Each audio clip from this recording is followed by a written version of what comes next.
The U.S. Agency for International Development, or USAID, long considered the nerve center of so-called color revolutions, has been shut down by the Trump administration. And the way it happened? Unprecedented. On February 3rd, Elon Musk, head of the Department of Government Efficiency, DOGE, announced on X that President Trump had approved the closure of USAID. The shutdown was immediate. No negotiations, no transition period.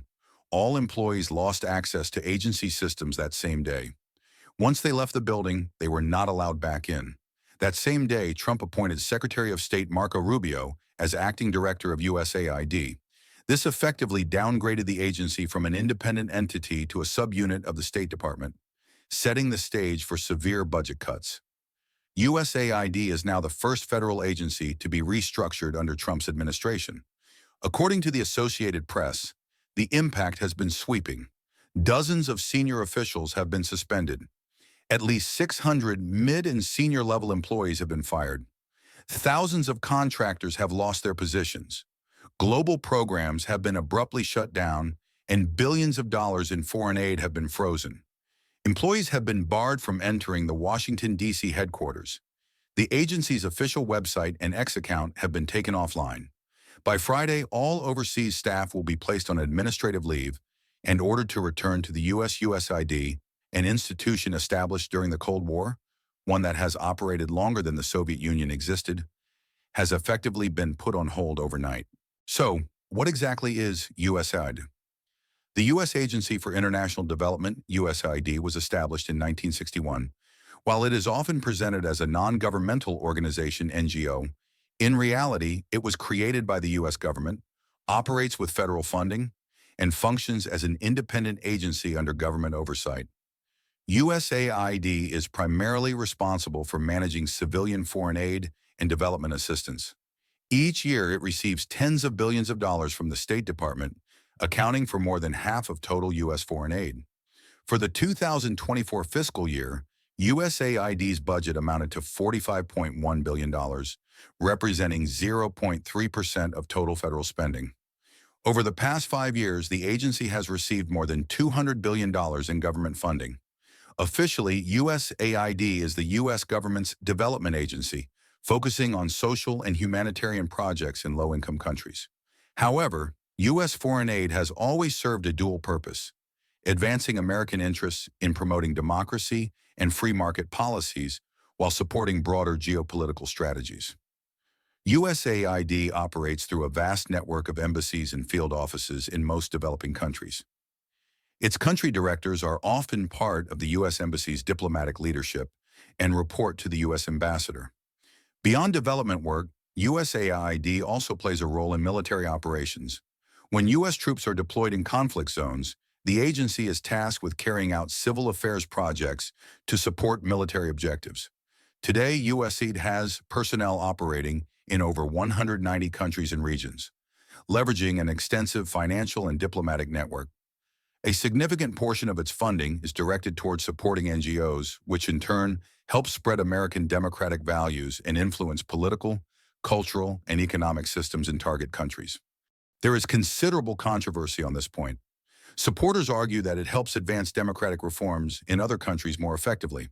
However, critics oppose this view, alleging, when NGOs operate in countries that the U.S. considers unfriendly, USAID takes a more aggressive approach, funding or even creating opposition groups to destabilize governments, and, when the timing is right, incite protests or regime change.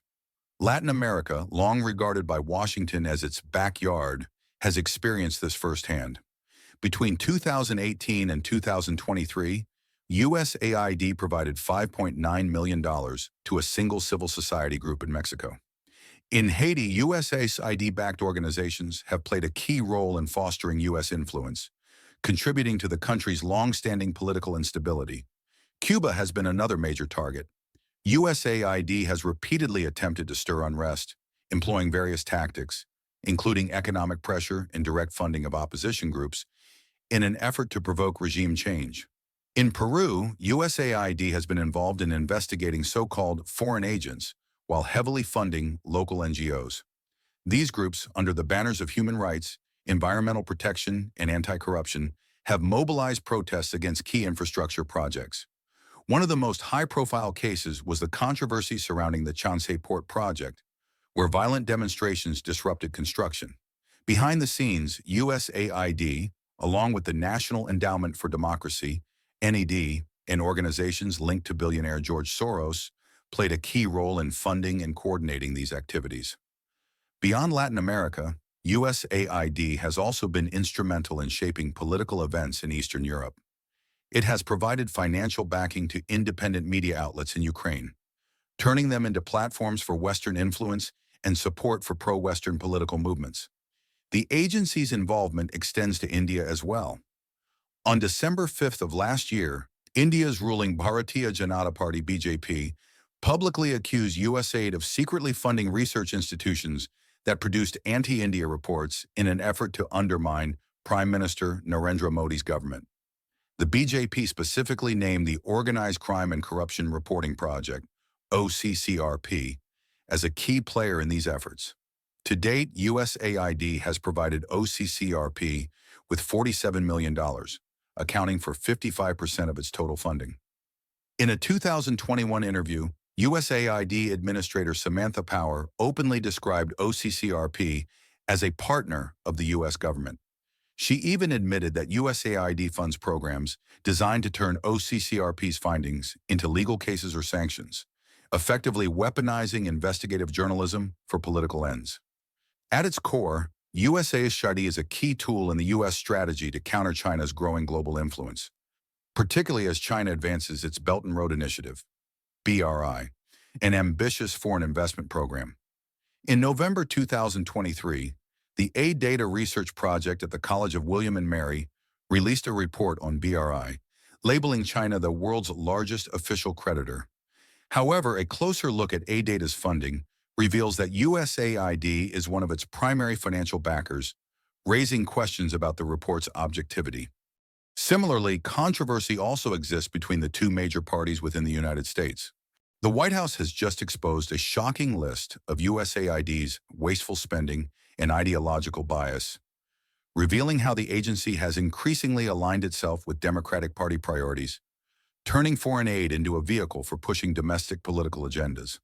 Some of the most eye-opening examples include $1.5 million to promote diversity, equity, and inclusion in Serbian workplaces and business communities, $32,000 for a transgender-themed comic book in Peru, $2 million for gender transition surgeries and LGBTQ+ advocacy in Guatemala, funding to print customized contraceptives for developing nations, and even $47,000 for a transgender opera in Colombia.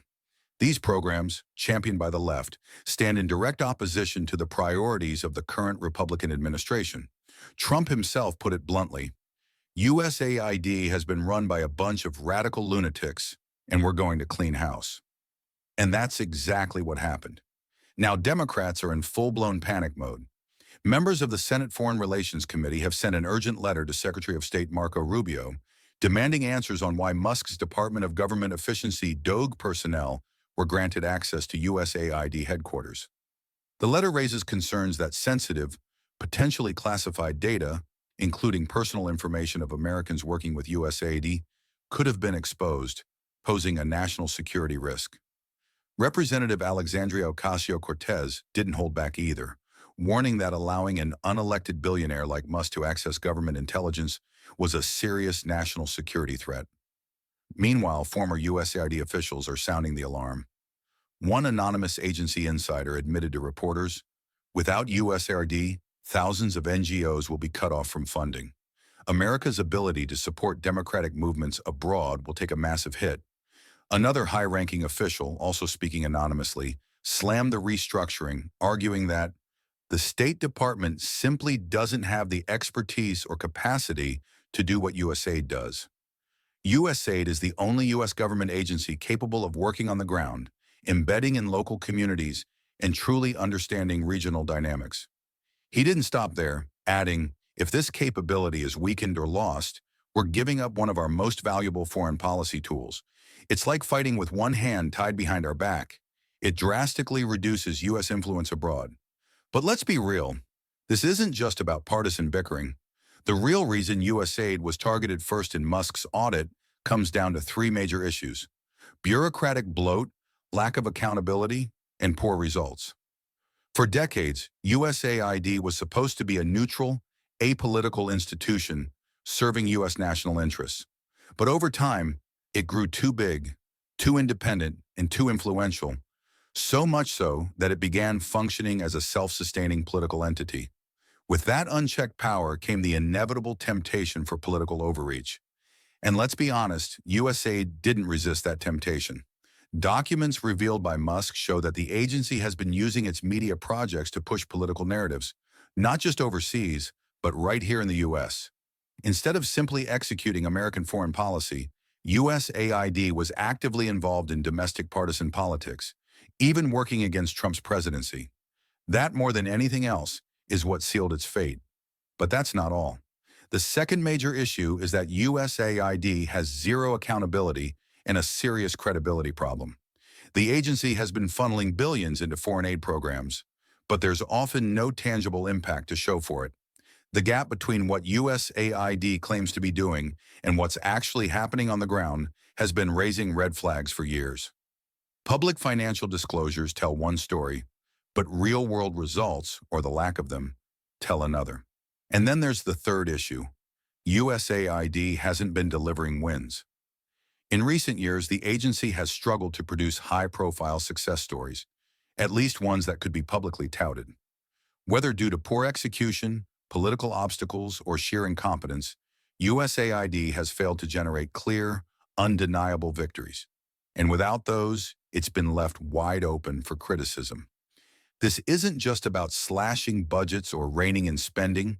It's about accountability, effectiveness, and whether USAID was truly serving American interests or merely acting as a tool for political operatives. Whatever your stance, one thing is clear. USAID, as we knew it, is gone. If you enjoyed this breakdown, don't forget to like, subscribe, and leave a comment below. Let me know your thoughts on the future of USAID and the Trump administration's reform strategies.